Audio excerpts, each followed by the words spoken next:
కేసీఆర్ గారు ముఖ్యమంత్రిగా ఉన్నప్పుడు కరోనా మహమ్మారి మొత్తం ప్రపంచం అంతా వచ్చింది, మన దాంతోపాటు మనకు కూడా వచ్చింది. ఎవడో అనుకోలే మూతికి బట్టలు కట్టుకొని ఇంట్లో కూర్చుంటామని. కూర్చున్నాం.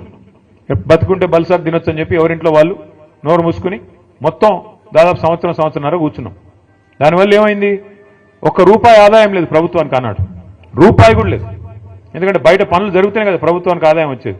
బొగ్గు కానీ నడిస్తే, అక్కడ బొగ్గు తవ్వితే, బొగ్గు బయటకు వస్తే, బొగ్గు అమ్మితే అట్లే కదా ఆదాయం వచ్చేది. సింగరేణి సంస్థ కూడా లేదు, దాని నుంచి వస్తుంది. అందులో మాకు కూడా ట్యాక్స్ రూపంలో గవర్నమెంట్ డబ్బులు వస్తాయి. ఒకడు సబ్బు కొనాలి, ఒకడు పప్పు కొనాలి, ఒకడు ఉప్పు కొనాలి, అవి కొంటేనే కదా ఆదాయం వచ్చేది. ఏదీ లేదు. మొత్తం సంవత్సరం పాటు ఎక్కడక్కడ తలుపులు బిడాయించుకొని ఇంట్లో ఉన్నారు. దానివల్ల ఏమైంది? ఆదాయం సున్నా. కేసీఆర్ గారు ముఖ్యమంత్రిగా ఉన్నప్పుడు, ప్రభుత్వం ఉన్నప్పుడు ఆదాయం సున్నా అయినా రైతు బంధు ఆగిందా? పెన్షన్లు ఆగినాయా? కళ్యాణ లక్ష్మి ఆగిందా? షాదీ ముబారక్ ఆగిందా? పంటల కొనుగోలు ఆగినాయా? అంటే జీతాలు ఆగినాయా? కొద్దిగా ఆలస్యంగా పడ్డాయేమో, ఆగలేదు కదా. దమ్మున్న నాయకుడుంటే, దమ్మిడి లేకపోయినా సంక్షేమ పథకాలు ఆగవు. ప్రభుత్వం చిత్తశుద్ధి గల ప్రభుత్వం ఉంటే పనులు చేస్తారు తప్ప సాకులు వెతకదు. ఈ సన్నాసులు వీళ్ళకి పని చేయడం చేత కాదు, వాళ్ళ ప్రభుత్వం నడపడం చేత కాదు. ఎంతసేపు ఢిల్లీకి మూటలు పంపాలా, పదవులు కాపాడుకోవాలా తప్ప ఇంకో సోయి లేదు. ఏం చేయాలి మరి? తెల్లారెత్తే కేసీఆర్ని తిట్టాలి.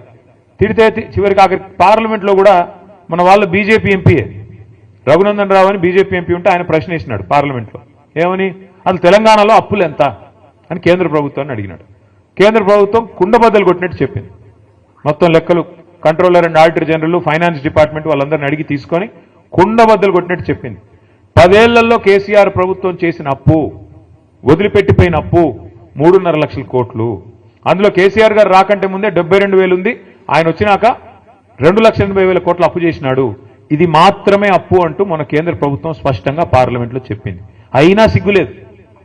కేంద్ర ప్రభుత్వం పార్లమెంట్లో చెప్పిన సిగ్గు ఎంత మాత్రం లేదు కాంగ్రెస్ వాళ్ళకి. ఒకడు 6 లక్షలు అంటాడు, ఇంకొకడు 7 లక్షలు అంటాడు, ఇంకోటి 8 లక్షలు. ఎవడికి నోటికి ఎంత వస్తే అంత, ఎంత వస్తే ఎంత తోస్తే, ఎక్కడ ఉంటే అక్కడ నోటికి ఎంత వస్తే అంత మాట్లాడుతూ ఉన్నారు.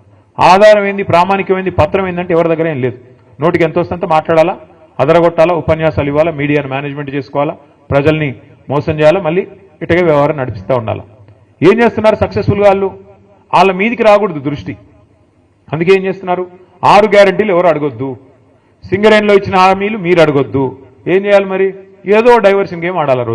ఓ రోజు కాళేశ్వరంలో కేసీఆర్ అరెస్ట్, సిబిఐ అని కొన్ని రోజులు టైంపాస్. ఫార్ములా ఈలో కేటీఆర్ అరెస్ట్, వేసుకోపోతున్నారు, ఇప్పుడు వేసుకోపోతున్నారు, ఇంకో గంటలు వేసుకోపోతారు. ఇక తర్వాత రెగ్యులేటరీ విద్యుత్ దానిలో జగదీష్ రెడ్డి అరెస్ట్.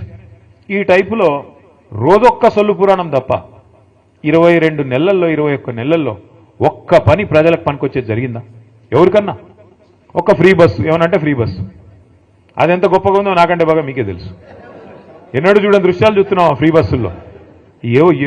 ఏందది అసలు? ఆ దృశ్యాలు ఏంది, కొట్టుకోవడం ఏంది? ఎన్నడూ ఇంకా మనం అది విమానాల్లో కూడా ఉండవు. అట్లాంటి ఫ్రీ విమానం పెడితే కూడా అట్లాంటివి ఉండాలి, ఆ టైప్లో కొట్టుకుంటున్నారు.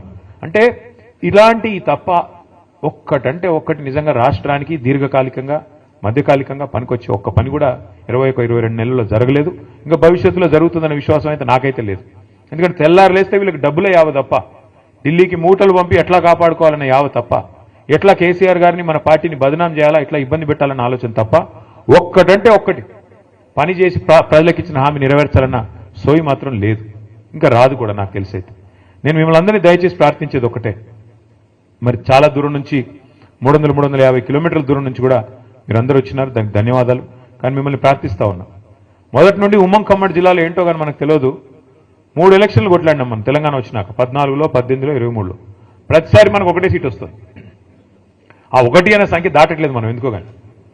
అప్పుడు ఫస్ట్ టైం గెలిచినప్పుడు అప్పుడు ఏం గెలిస్తుంది? కొత్తగూడెం మొదటిసారి, కొత్తగూడెం ఫస్ట్ టైం, తర్వాత ఖమ్మం, మళ్ళీ తర్వాత భద్రాచలం.